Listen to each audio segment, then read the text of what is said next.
Alrighty, Coach Pat back here with the last tip of the week in regards to core stability. So we have gone over anti-extension, anti-lateral flexion, anti-rotation have been the three key areas we focused in on.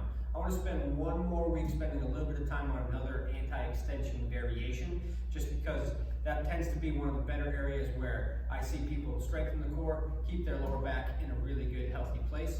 It's also, as we talked about in the past, it's going to allow us to transfer the force. So I've seen some golfers that have some great mobility, they get some really good positions into the backswing, and they create a lot of force as they come down into the ball, but they're not able to actually get that all the way out to the club head because there's a missing link in the core being able to transfer that force up. So another thing that's going to allow us to do is it can help us with staying in our posture as we come down into impact. So I know a lot of golfers out there fight what they call the early extension. So as you come down into the ball, they like to stand up and get away from the ball. So there can be plenty of other swing mechanic pieces that lead to that, but a piece of that can be the anti-extension core stability. It can allow us to stay in a better posture as we get down into impact and be a little bit more efficient and more consistent with our golf swing.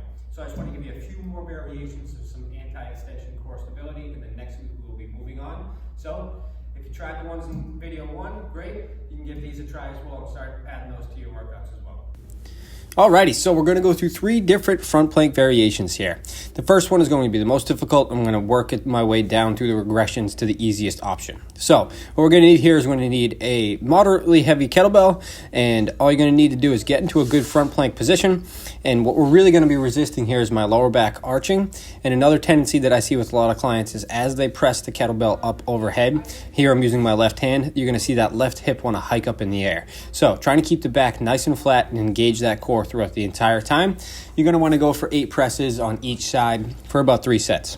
Next variation is going to be a front plank shoulder tap. So you're going to get into a strong front plank position on your hands here, and we're going to work on tapping the opposite shoulder. So the easiest way to do this would be with our hands really close together and our feet really wide.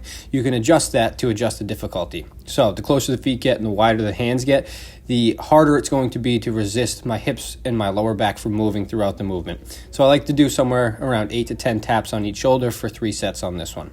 And then lastly, we can go to just a front plank hold. So you can do it from a bench. That's going to be the easiest way we can do it. And the higher we elevate our upper body, the easier it's going to be.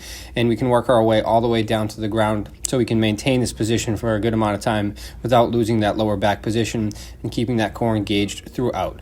So from hardest to easiest, we have the kettlebell push-pull, shoulder taps, and last, just our good old-fashioned front plank hold.